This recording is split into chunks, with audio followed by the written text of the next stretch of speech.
This video was titled "The Fall Off of Lil Mabu." Gimmicks in hip-hop don't tend to last. Whether it's Mario Judah, Hobson, Trinidad James, or more recent examples like Dave Blunt's, artists can only ride the wave of a single persona. What? Or more recent examples like Dave Blunt's, artists can only ride the wave of a single persona or a parody of hip-hop culture for so long before the novelty wears off. And at the moment, this is something that Lil Mabu is finding out in real time. Where he once appeared to have legitimate motion, his listenership has withered down from 6 million to just 2 mil, and the numbers just keep on falling. Meanwhile, he has been ridiculed for releasing some of the worst songs in recent memory. We're going to be going through our top 10 worst songs of the year. I have Oppie Day by Lil Mabu. But yeah, Lil Mabu, he had to make the list. But I don't think anyone on this list is more deserving of a spot than Lil Mabu. So shout out to Lil Mabu. And on this song, he decided to interpolate Daniel Powter's #1 hit song, Bad Day. And you had a bad day, from 2005. And he turned You Had a Bad Day into These Hoes Be So Fake. Some of the absolute worst auto-crooning I've ever had the displeasure of listening to. And now, even being associated with him is used as a diss towards actual rappers. Yo, Fabio Foreign, or Fivio Foreign, however the you want to pronounce your name, you haven't been fucking relevant since a Lil Mabu song. So I don't know where you get this disrespect, but the last song that I know about that's been relevant was a fucking Lil Mabu song. Ron, you're tweaking, gang. When did Ron say this? When did he say this? And then before that was Off the Grid. But how did he get there? And is there any way for him to salvage a career from his time cosplaying as a gangster? It's your boy Luesta, and this is the fall of Lil Mabu. How you doing, gang? At the moment, Lil Mabu can't buy a hit or even a viral moment. But this wasn't always the case. For a brief moment, between tracks like A Trip to the Hood, Mathematical Disrespect, and Teach Me How to Drill, everything Mabu did seemed to take off. And rather than being modest about it, he leaned into it. I like his imagery to his music. You really the only independent artist putting up numbers right now, bro. They call me the independent variable for a reason, gang. Oh, that's why. I spend 8 hours a day in school and I still put up more numbers than these fleas. Just 8 months ago, his track Bang Bang, where he called out XXL for snubbing him on the freshman list, was doing solid numbers, racking up 13 million views on YouTube thanks to one wild, controversial lyric. XXL, I'm a freshman in real life. Y'all left me off that list. That was slick as f. Thank God y'all ain't let me in that class. I would've shot it up. But those days are gone, and as his views and engagement plummet, people can't believe what they're seeing. The fall off is wild. Yo, bro gotta get back on the horse. He can't be falling. Yo, it's your boy, the Official Mirror. Before we get into this video, I want to ask you guys a huge favor. Make sure that you hit this like button and make sure that you comment your opinions in the comment section down below. I will be replying to all comments. Also, this is the biggest of them all. Make sure that you smack this subscribe button. And I mean, smack this subscribe button, so you won't be missing no future uploads. Right back to the video. Off like this. Lil Mabu used to be everywhere on my YouTube in late 2023 and early 2023. Then after July 2024, I stopped seeing him. Now, I haven't heard from him at all. However, when you look back at Lil Mabu's beginnings, it's really no surprise that he's now fallen on hard times. Because as entertaining as some people found it, the shaky foundations of his hip-hop career were never sustainable. My name is Matthew DeLuca. I go to the collegiate school. I'm in 9th grade, and my favorite thing about Kids Walk for Mabu, this you, gang.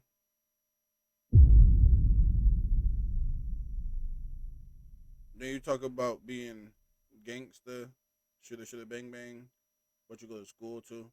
I ain't gonna lie, Mabu, I did fuck with all of your music except for the last one. I haven't heard the last one, but I do mess with a lot of your music.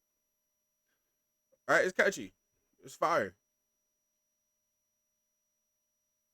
I didn't know that's what you look like. For MSK Kids is getting together with friends and family to support such a wonderful cause. This is the real Lil Mabu, an upper-class kid raised in a 5-bed, 5-bath, 3,327 square foot condo in the city's plush Upper East Side. Rather than spending his early years in the trenches like many of the rappers who he aspired to be like, the only time Mabu was outside was when he was in the Hamptons at his family's 6,182 square foot house in Watermill on Long Island. In fact, the town square of Southampton can actually be seen in some of his viral TikTok content. With the value of these two properties alone coming in at $12 million, it's clear that Mabu was born in the lap of luxury. And as opposed to picking up his love of drill music with another woman, in the public education system, Mabu's affluent lifestyle posting in at $12 million, it's clear that Mabu was born in the lap of luxury. And as opposed to picking up his love of drill music in the public education system, Mabu's affluent lifestyle extended to gaining him a diploma at the exclusive collegiate school in Manhattan. Believed to be the oldest school in the United States with a lineage that dates back to 600 years, his time at the plush establishment would have cost his parents $60,000 a year in tuition. Amid receiving his education at the same place as the likes of JFK Jr., David Duchovny, Mark Ronson, and the president of Warner Bros. Records, Lil Mabu's life is a million miles removed from the bullet-ridden existence that he portrayed in his music. And instead of navigating turf wars in Bed-Stuy or the Bronx, the only real criminal history in Mabu's family comes from white-collar drama, courtesy of his father, Peter DeLuca Sr., who actually has a longer rap sheet than his son. As the owner of a Greenwich Village funeral home, he made headlines in 2016 when he was assaulted during a memorial after telling a grieving family member that their 91-year-old mother was next, and that he'd handle her service too. Since then, Peter has gotten a concealed carry permit, but he probably flashes his gun way less than his son does in his music videos. In addition to getting into legal disputes with rival funeral homes over turf, the rapper's father's unsavory conduct even extends to his divorce from his ex-wife Jane, who has claimed that he cheated her out of millions of dollars in their divorce. Wait, she only got left her with a house and $1 million with her husband holding on to the rest of the approximate $10 million estate? Nah, he hit the meanest lick of all licks on you, shorty. You was supposed to have multi-millions, and you left with a house in one bankroll.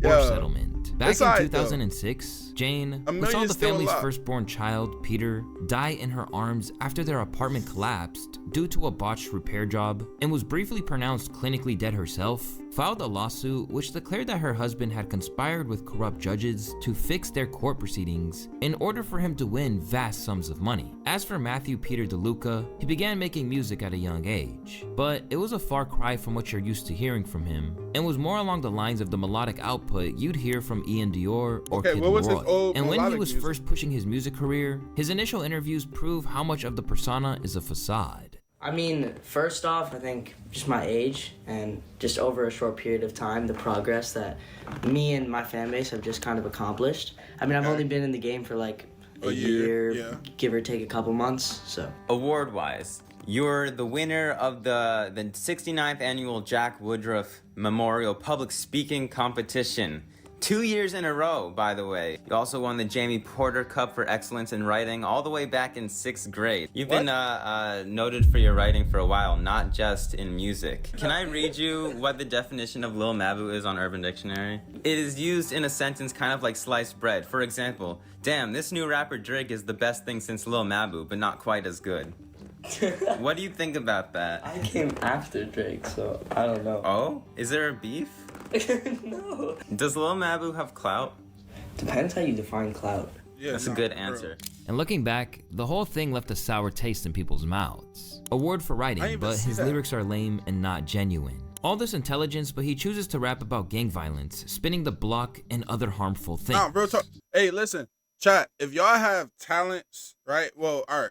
Don't try to live within a persona that is not you. You know what I'm saying? Like, so don't try to be something that you're not. It's okay to envision yourself being somewhere, and it's okay to move within the things that can get you there, but not to change your whole entire persona from being a super intelligent kid to now wanting to roam the streets. You know what I'm saying? Like, you want to keep progressing. If you're intelligent, take that intelligence up. Right? You don't want to deteriorate and bring it down back to the streets and all that stuff like that. Like, make something from yourself with the intelligence that you already have and that you continue to grow. But even back then, he was already plotting his new persona. I know on Instagram you've been teasing a new drill single. What can you tell us about that? Yeah, so I have a drill release that's gonna be dropping soon. But I've been working on it. I think I've had the song done for like 2 months, but definitely just different. I like to switch it up a lot, like from just different styles of music and rap and hip hop. Like I'm gonna release drill project first, then I'll probably hit it with a music video, EP. I don't think an album yet, but definitely more singles and EPs and things of that sort. But I think that I evolved as an artist. I was kind of like just getting better pretty rapidly, so I would almost filter out my old unreleased songs. So I just have to be more consistent this year. Just keep being persistent and releasing music and building a core fan base and things of that nature. Almost overnight, anyone who's been exposed to Lil Mabu beforehand were about to see a whole new side of him. And for a lot of hip-hop fans, he was about to appear on their radar for the first time. From the release of Demon Time onwards, Mabu began depicting himself as a thug in his music. But as if the shock factor of this clearly privileged white kid talking greasy wasn't enough, it was also supplemented by a whole host of clips online where he marketed his new image. Why you lacking? Lacking? What you mean, bro? Like, oh, you know where you at right now? Like, bro, take everything I remember seeing off you, it, bro. Like, I'm outside Dolly. You know Mabu's body, bro. Yo, Mabu, like, what you got on you? Like, oh, he got the now. Don't mess with Mabu. He'll pull out the tennis racket or club on you. As that's where we gonna draw the line. Don't play with Mabu. He gonna pull out the tennis racket. Tracks like No Snitching with Dusty Locane began to go viral, Mabu took off. And while some people bought in, others refused to engage. Mabu, a marketing genius, bro finessed his fame. Bro did a whole press tour in this outfit. Y'all should have just told me you were trolling. You should have just told me I already know what type of timing bro gonna be on. No, absolutely not. Absolutely not. This nigga got like, this nigga like, he cosplaying as a school shooter. It's like NF music with a troll to it. No. Immediately, many critics saw Mabu as a plague in hip-hop. It's clear he doesn't take the music that he's standing on all that seriously in terms of the content it's delivering, and is mostly just using it as a platform to act like a clown and gain clout. Seeing Mabu build a name for himself doing all of this leaves me impressed in one breath, but also kind of grossed out in another, because unless he has a huge team of people behind him, he is single-handedly responsible for some of the smartest, but also some of the most cynical and opportunistic music marketing I've seen from an independent artist ever. But he fully committed to the gimmick, even finding himself with the ops that he craved due to a feud with fellow drill rapper Use G's after accusing him of wearing fake clothing. Why does Lil Mabu dislike you? I don't even know, man. I don't know why this white boy be shy. He just be running his mouth, bro. Like, it was people like on me, feel me, talking about, oh, Use G's, fake drip this, fake drip that. He was on that bandwagon, you feel me? He was on that train, so he was being a fan, feel me? So I caught him. There's nothing wrong with fake clothes. I'm not gonna lie to you. There's nothing wrong. Just don't do fake jewelry. On to saying what he was saying, feel me? Now I confronted him. I'm like, oh, bro, like, what's up? Like, yo, what's up? You a whole artist. Like, you're not even supposed to be under these comments chatting. You get what I mean? Like, if you under here chatting, you got problems. Do you ever feel like, yo, you know what? I'm not even about to entertain this because this is not coming from, this is not a real, a person, a threat or whatever the case may be. Nah, I ain't gonna lie, I fake entertained it at first because he was fake talking hot. He was talking about my shit come straight out of China as a flame. I'm like, you bugging. Oh man. You Tom, I don't know, Tom Brady in the face ass. But for every enemy he made, Mabu seemed to have just as many allies. Whether it was someone like Didi Osama or even getting the unlikely cosign of the late PNB Rock. As his connections grew and mathematical disrespect landed him on the Billboard charts, the usual debate started. Was he really making it on his own, or was there something more behind his rise? If I'm an industry plant, why am I not on Spotify editorial playlist? Why am I not on Rap Caviar? Everything that's label run, Mabu doesn't see the light of day. I'm more blackballed than I am planted. Listen, man, I'll take it as a compliment. I appreciate it. But as Mabu's popularity grew, so did the unfavorable comparisons. One of the first being to a rapper notorious for paying gang members to surround him and boost his street credibility, a move that many suspected Mabu was mimicking as well. This reminds me of when 6ix9ine was putting out his shit and people was hating on him because of his appearance, like how he had the rainbow shit, But there was a lot of people that were fucking with his shit, and everybody was like, hey, how can you fuck with this? This shit's not even good, da-da-da. And then I feel like, I'm not saying that something's gonna happen, but it's like, I feel like there's gonna be like a situation where somebody checks him or something, and it's like, depending on what happens in that situation, that's when people are gonna switch. That's when people are gonna pick a definitive side. Because I feel like right now people are in public saying like, nah, this is ass, da-da-da, but low-key fuck with it. I fucks with it. I do fuck with it, but I feel like something's gonna happen where somebody's probably gonna check his card, and that's when we're gonna find out if all this shit is like just for fun, just for show, or if he's like, this is like the real shit he on. Rather than quitting while he was ahead, Mabu just kept intensifying the whole gangster shtick.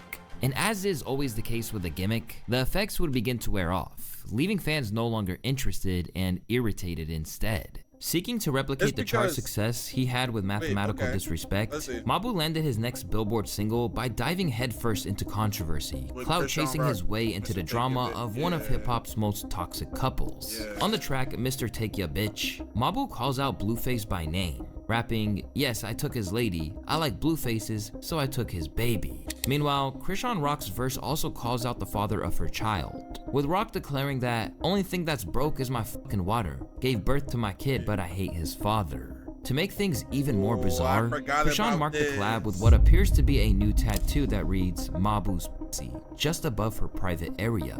And by the looks of it, Mabu was the one who penned her verse. So you gonna really let a white boy diss me? He ain't bout it. I said, bro, you really gonna let a bitch diss me? That's you wrote the diss. That's why I was like, Mabu, write my shit, yo. During the rollout, they even went as far as to act like they were legitimately dating. But in the end, the returns probably weren't worth it. The track barely cracked the Hot 100, and the whole stunt collapsed when it became clear that Krishan was still in love with Blueface. And just like that, Mabu took an L. Make sure to add Lil Mabu's career to my resume. Why is your girl texting me every day, bro? What is she waiting on? Shambles. Despite the setback, Mabu kept finding allies who helped him push for... So you telling me Mabu went on a tear? Like, I remember the song that he did with Krishan, but he went on a tear with trying to prove that him and Krishan were dating. And then Krishan is in Blueface's DMs or phone consistently every single day. I mean, I get it. They have a kid. They have to be in contact. But that's crazy. I ain't gonna lie. That's news. Legitimacy, all the while stirring up more controversy. And one of his biggest cosigns came when he linked up with Fabio Foreign for Teach Me How to Drill. And as he closed in on his debut album, Mabu obtained features from Lil Baby and NLE Choppa. To him, the reason for achieving these successes were simple. In a world where there are thousands of rappers all vying for position, it's his marketing capabilities and the buzz he'd built around himself that made it possible. I'm getting myself into the room with these people for reasons other than my music. I wouldn't have been able to be in those rooms if it was just based on the status I had as an artist at that time. But the services I'm offering these artists were in such need by their labels that the labels are hiring me. I figured, what the hell do I need a label for if they need me? But it's fair to say that by then, this ability to snake everything he did to go viral was tapering off. And sadly for Mabu, the release of his debut album was about to confirm that the novelty of his initial run was something he couldn't recapture. And worse than that, the album, which didn't chart, was regarded as one of the worst of the entirety of 2025. All the biting, the cultural robbery, all that stuff that you can apply to Ian, it also applies even more to Lil Mabu. He seems blissfully unaware of just how gross his existence in the world of drill music is and how far his white privilege, if you want to call it that, has taken him. He says, I wasn't supposed to make it this far. I'm talking racially. You're a fucking young white boy who was not born into destitution. You literally were supposed to make it, and you are fucking making it. The bit is old, bro. He has one joke in his music, and it's, look, I'm a rich white kid, but I'm making music like I'm from the hood, while having the worst bars, corniest lyrics, cringiest vocals, and just overall having the tackiest songs ever. I genuinely don't understand who's listening to this. Lil Mabu should make skits with the songs he makes instead of being an actual rapper. With the joke officially running thin, Mabu stepped away from the spotlight, revealing that it was a conscious decision on his part, and in the process, he let his true character spill out once more. Artists I look up to start becoming my friends, gaining notoriety, cool, but at what cost? I wasn't spending time with my family. I neglected meaningful friendships. I lost valuable moments of my childhood that I can't get back. I decided at the beginning of the summer to find some balance. So I hung out with my friends before all my buddies go off in different directions, and I spent a lot of time with my pops, my mom, my sister, and I got some rest. But I'm back. Mabu's feeling great, but I recognize that everything comes at a cost. Seemingly admitting that he wasn't who he said he was, this earned comparisons to people like Slim Jesus, albeit a much richer version. Hailing from Frank Block in Hamilton, Ohio, Slim styled himself as a drill rapper, only for him to later reveal that his rhymes didn't mirror reality. Like how involved were you streetwise in terms of streetwise? Like this I mean, is the same reason why they say Lil Tecca fell off. But I got Lil Tecca homies that are in that shit, and I know people who are and people around me. I mean, I haven't I'm not out here catching bodies and shit, obviously. Like, I'm fucking smart. Once that seal was broken and the excitement wore off, it was impossible for him to recover. And now, it looks like there are some similarities. Just look at how King Yella discusses them. Are you familiar with Lil Mabu? The little white kid from New York doing the drill shit. Yeah, He's yeah, the only yeah. one. He's hard. Yeah, you fucking with it? He's hard. Bro, he's staging because he went to like a really nice private school in New York City, and then he's staging protests. Like he had people like holding signs, like protesting him being in the school and stuff. Young and finessing the system. He know what he doing. Expert level He troll. capitalizing. He know already. He know. He set back when you young and you see shit already, or he got somebody marketing behind him that know what to do already. But he really know how to fucking rap. That kid know how to fucking rap his ass off. Yella had seen this story play out before with Slim Jesus. Just like Mabu, Slim initially figured out how to game the system, but in the end, it all fell apart. Yella recognized the parallels, acknowledging that while Mabu was making it work for now, the clock was ticking just like it did for Slim. It was not real at all. Everything, it was not real. So we had to figure like, we didn't want to shoot right here. It wasn't real. Like, how the fuck, I don't know how y'all finessed the camera to make it look like this was a real hood. Wasn't nothing going on. In this regard, King Yella saw both similarities and differences, mainly that Mabu has way more room to fail than Slim ever did. I think Slim Jesus was not in on the joke so much, whereas Lil Mabu seems like he totally gets it and he's playing the system like very expertly. And he know how to move. He's a rich white kid. Yeah. He's not going Slim over Jesus there. a broke ass white kid from. I think Slim Jesus probably still got a little money. Yeah. Slim Jesus put up some numbers. He let them people get in his ear, man, and that's when he fucked his career up, man. In this sense, Mabu's rise is probably more comparable to another what's your thoughts artist, in the comment section? Let me know what's your thoughts in the comment section. Did Lil Mabu truly fall off? Because truth be told, I didn't even know that he took a break from music. I thought he was still dropping stuff, and then it actually dawned on me like, if he's still dropping stuff and I'm not seeing his stuff, does that mean he actually fell off? I mean, initially, when it came to me like searching for Lil Mabu music, I always had to type it in anyway. Is that crazy?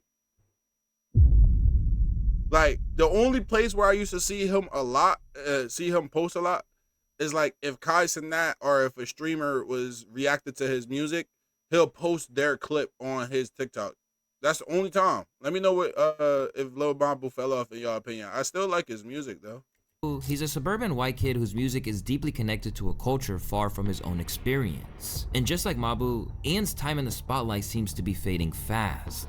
He's a Dallas rapper who's kind of popping off right now. And I kind of feel like he and the music he's pushing is one of the biggest so whats I've heard come out of the music industry in a while. Here's the appeal of Ian in a nutshell. He essentially rips off Playboi Carti mercilessly, as well as a Lil Baby, the auto-tune on their voice, his vocal inflections, and he does this while pretty much flexing the fact that he's just your average white bro. Like, oh man, he's doing the had to do it to him meme. Oh man, oh my gosh. The real joke of valedictorian is that Ian is trying to build a career off of just bluntly ripping off his contemporaries and just passing in a carbon copy of their work without putting his own personality or spin on it at all. When he was at the top of his game, Mabu evaded contracts and insisted that he could maintain the success he'd achieved single-handedly.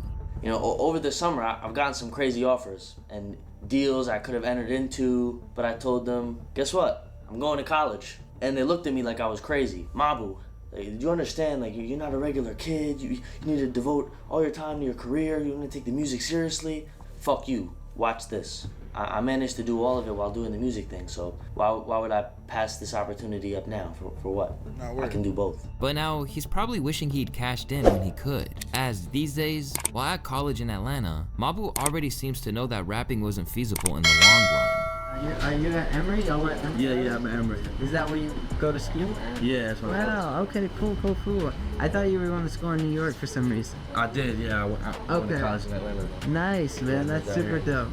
I love that you're showing you can be in college and still have a full-on career. I'm sure that's very difficult. Yeah. But you make it look easy. So. Got a minute. 2 lives. And you're fully independent, right? Yeah, fully. So you're an independent artist. Yeah, that's the label. Was that career day today? Oh, yeah? He's out looking for a job. Okay, that's cool, man. Yeah. But that hasn't stopped him from trying to recapture the old string of luck with viral moments. At one point, he even almost shot himself. But some people even thought that was a cynical stunt.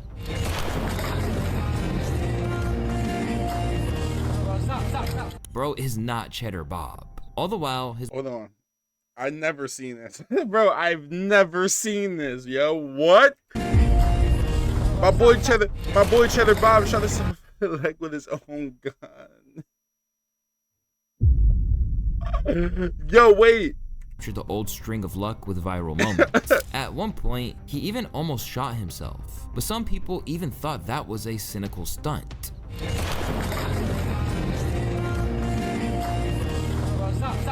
Bro is not Cheddar Bob. All the while, his monthly listeners are in free fall, dropping from 8.1 to 2 million on Spotify.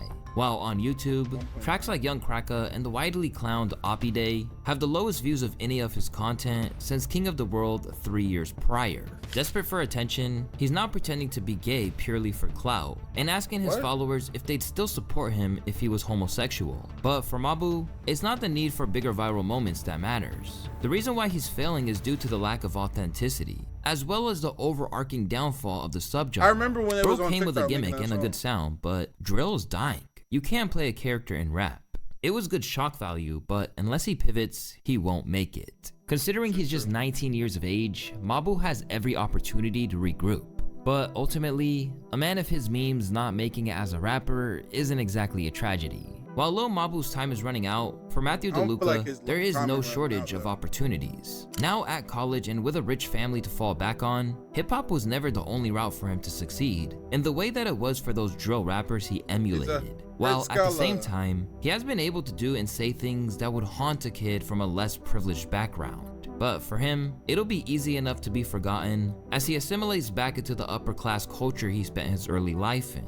And unless he evolves musically back to something closer to this reality, then the days of Lil Mabu, the hip-hop star who sat somewhere between tribute and parody, are likely a thing of the past. It's your boy Luesta, and if you guys like this video, I'd appreciate if you like and subscribe. Bro, appreciate and you as for always, the I'll video, catch you guys gang. on the next one. We'll see ya. If you guys like this video, want to see more of Luesta, make sure y'all comment down below. And make sure y'all subscribe. Okay.